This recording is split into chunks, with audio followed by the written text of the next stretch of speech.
Picture this. It's a warm summer day, you're lying on a sunny beach, and you accidentally drift off to sleep in the hot sun. Just how damaging is that exposure to ultraviolet rays, and how long in the sun is too long before risks for skin cancer start to rise? This is the dark side of the sun. A lot depends on skin type. According to a rating scale known as the Fitzpatrick Skin Type Test or the Fitzpatrick Phototyping Scale, there are 6 different skin types, and each type responds differently to ultraviolet light. People with light skin and light features are categorized as type 1 or type 2. They're usually likely to burn and will occasionally tan when exposed to UV light. Type 3 people are usually light-skinned with any color hair, burn mildly, and tan uniformly.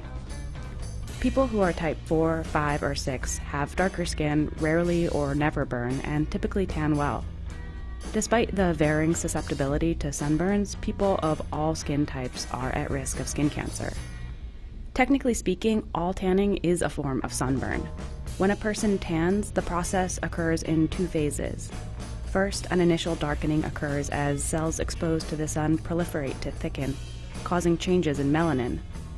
Then, after 24 hours, a delayed pigment darkening occurs due to increased production of melanin and growth of pigment cells in the skin.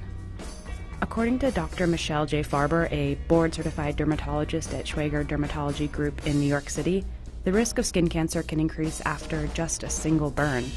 And after 5 burns, the risk of melanoma doubles. When a person gets a sunburn, several things happen biologically that could lead to skin cancer.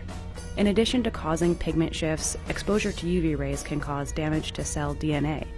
Once damaged, these cells can form mutated DNA pairings, a process that causes a proliferation of atypical cells, which could in turn lead to cancer. And as we age, the risk of skin cancer rises due to cumulative exposure to the sun. Other factors like family history and certain genetic mutations also play a role. Location and the elements are another consideration. The riskiest places on the planet are near the equator and in low ozone areas. And water, snow, and sand all reflect UV rays, which can increase the risk of overexposure. According to the American Academy of Dermatology, skin cancer is the most common form of cancer in the United States. Here's what you can do. Wear sunscreen and opt for a high SPF. The minimum suggested threshold for SPF is 30 with broad spectrum coverage, and reapplying sunblock is recommended every 2 hours to ensure skin is properly protected from the sun.